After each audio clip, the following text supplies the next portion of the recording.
sebagaimana diketahui berdasarkan survei dari Kementerian Perhubungan, itu ada 85 juta orang yang akan mudik dan 14 jutanya itu berasal dari Jakarta, Jabodetabek. Jadi nanti akan ada 14 juta orang yang berdomisili di Jabodetabek akan meninggalkan kota Jakarta menuju kota-kota di Jawa Barat, Jawa Tengah, Jawa Timur termasuk Sumatera.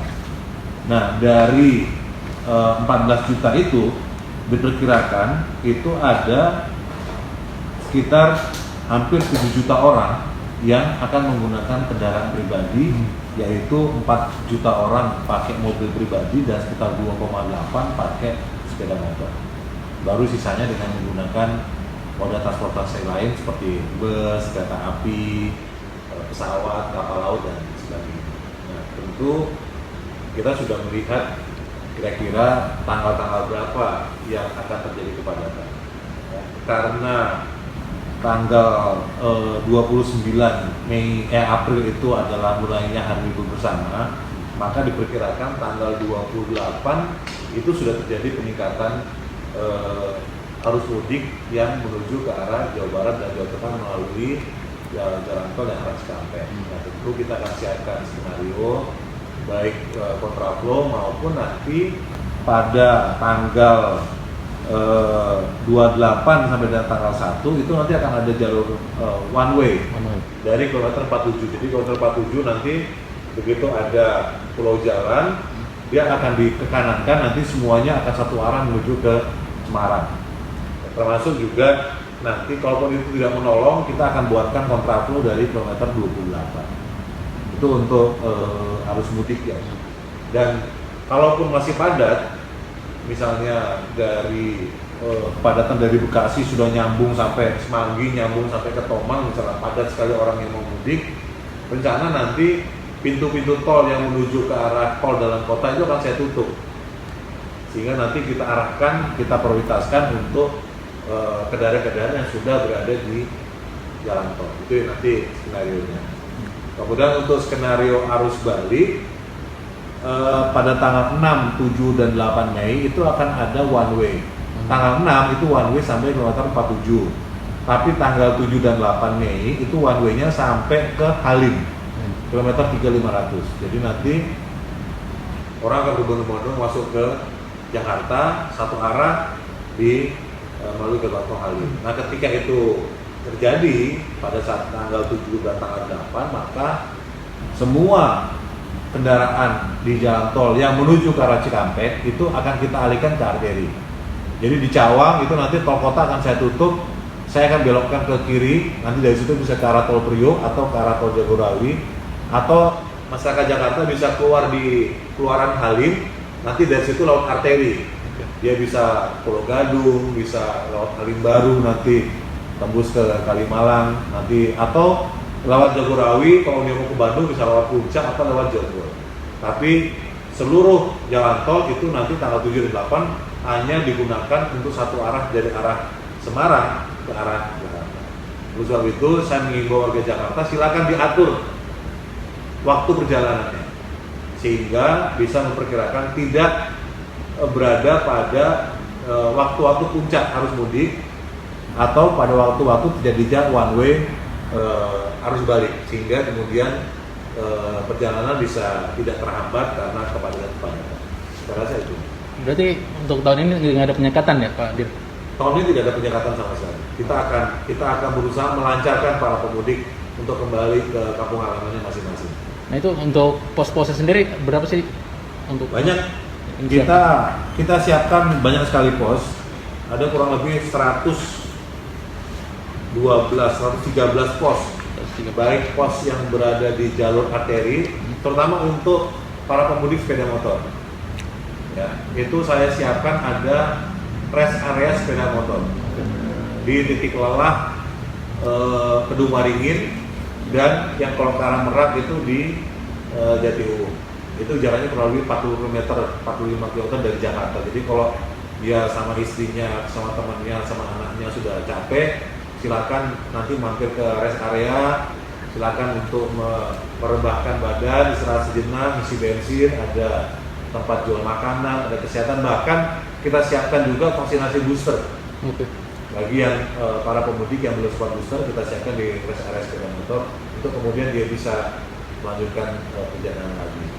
Termasuk juga tempat wisata, tempat-tempat perbelanjaan, semua kita dirikan pos-pos pengamanan untuk memberikan pelayanan kepada masyarakat. Itu untuk yang di rest area itu berapa lama Pak proses itu? Maksudnya? Maksudnya dia boleh istirahat di situ berapa lama sih Pak? Kapan aja terserah. Oh, nggak Nggak ada. dibatasi. Mau sejam, mau 2 jam, mau tidur dulu, seharian juga boleh. Berarti gede Pak kapasitasnya Pak? Bisa, kita buatkan bisa. Nanti kita pasang tenda, kita kasih karpet bawahnya, dia bisa parkir mobilnya, terus dia bisa tiduran dulu kalau dia capek, daripada mengemudi dalam keadaan ngantuk kan. Misalnya berangkat sahur, pasti mungkin dia ngantuk, nah sampai situ dia bisa istirahat. Kalau yang motor sama juga Pak ya? Itu yang motor itu, rest area. Rest Kalau mobil kita siapkan rest area di jalan tol kan sudah ada. Oh.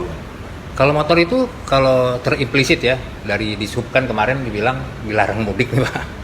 Enggak, ya kita menghimbau untuk sebaiknya tidak mudik menggunakan sepeda motor. Tapi kan dari tahun ke tahun secara tradisional jutaan motor akan meninggalkan Jakarta. Nah tentu itu jalan itu juga tetap harus kita jaga. Persimpangan-persimpangan yang sering dilalui jalur sepeda motor, Kalimalang, Lampiri, Harapan Indah, lewat Pulau Gadung, lewat mana itu semua kita jaga. Ada pos-posnya di situ. Itu tidak dilakukan tindakan Pak. Berarti mudik dengan motor itu tidak ditilang Pak ya? Tidak bilang. Tidak suruh putar balik lagi, nggak ada kaitan Tidak suruh terbalik. Kita persilakan. Kita imbau untuk tidak mudik menggunakan sepeda motor karena sangat berbahaya. Tapi kalaupun misalnya masyarakat menggunakan sepeda motor, itu kita tidak bisa melarang, kita akan layani sebaiknya. Dan seperti tahun lalu kan di waktu pandemi itu kan mudik ada travel gelap tuh. Apakah rencana tahun ini bakal ada Ya, penindakan? kita pasti akan adakan juga razia terhadap travel gelap. Karena travel gelap ini yang mengikis bis-bis yang legal. Bis-bis plat kuning, travel plat kuning yang memang dia bayar pajak dan sebagainya itu, dan ada ekstra kalkon, ekstra asuransi untuk penumpangnya, itu sekarang sudah mulai tergerus kehilangan penumpang karena penumpangnya diambil oleh travel gelap. Nah, travel gelap ini akan kita laksanakan razia dan operasi. Oh gitu. Saya melihat di story-nya Pak Dakdar Korlantas bakal ada etle mobil ya, itu benar nggak? Etle mobile untuk penindakan, tapi intinya adalah kenapa menggunakan etle karena supaya tidak ada kendaraan yang dihentikan di jalan dan akhirnya menimbulkan hambatan. Jadi kita akan lancarkan semua. Berarti nggak ada penyekatan buat motor, nggak ada. Lalu di motor itu, pengendara motor itu dikumpulkan misalnya satu tempat untuk dilakukan penyuluhan atau apa pengawalan gitu gimana? Bisa jadi kita kumpul satu tempat untuk kita kawal, tapi selama ini sih kita jaga aja kesimpangan. Karena kan ini jutaan motor ya akan keluar di jalan. Pengalaman saya waktu dinas di Jawa Barat itu bisa 5 hari 5 malam motor nggak berhenti tuh lewat jalur Bekasi Kerawang gitu. Terus kalau saya tawon, gitu nggak bisa habis ini.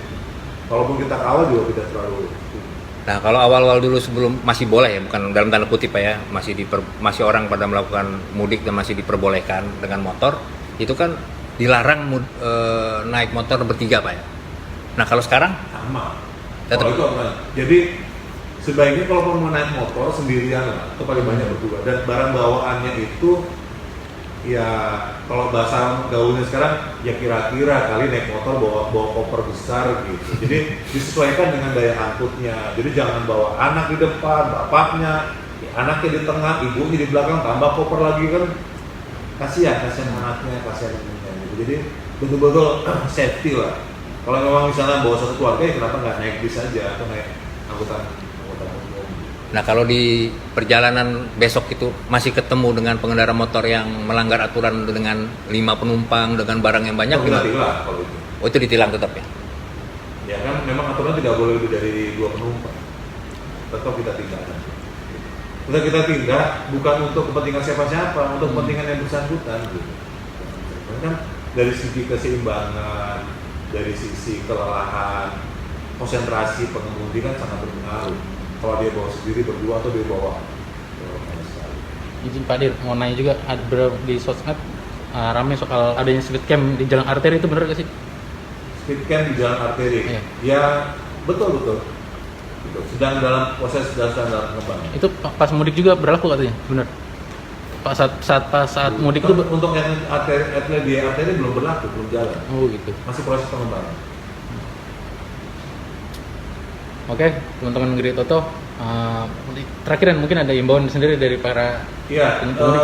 pertama tentu saya selaku Direktur Polda Metro Jaya pertama mengucapkan selamat menjalankan ibadah puasa. Karena ini menjelang Lebaran juga tinggal 13 hari lagi, saya juga mohon maaf lahir dan batin pada seluruh masyarakat Indonesia khususnya masyarakat Jakarta terhadap semua perilaku, berkata, tindakan mungkin dari anggota saya yang yang membuat sedih, membuat kesel, membuat marah hati masyarakat. Saya sama kesatuan dan sama pribadi saya minta maaf. Yang kedua terkait dengan perjalanan mudik dan balik Lebaran 2022 ini, saya mengimbau untuk betul-betul mematuhi protokol kesehatan dan mematuhi aturan-aturan lalu lintas terkait dengan masalah keselamatan supaya bisa tiba di kampung halaman dengan selamat, aman, kemudian melaksanakan silaturahmi dengan keluarga dan kembali ke Jakarta juga dengan keadaan sehat. Itu saja. Terima kasih. Ya.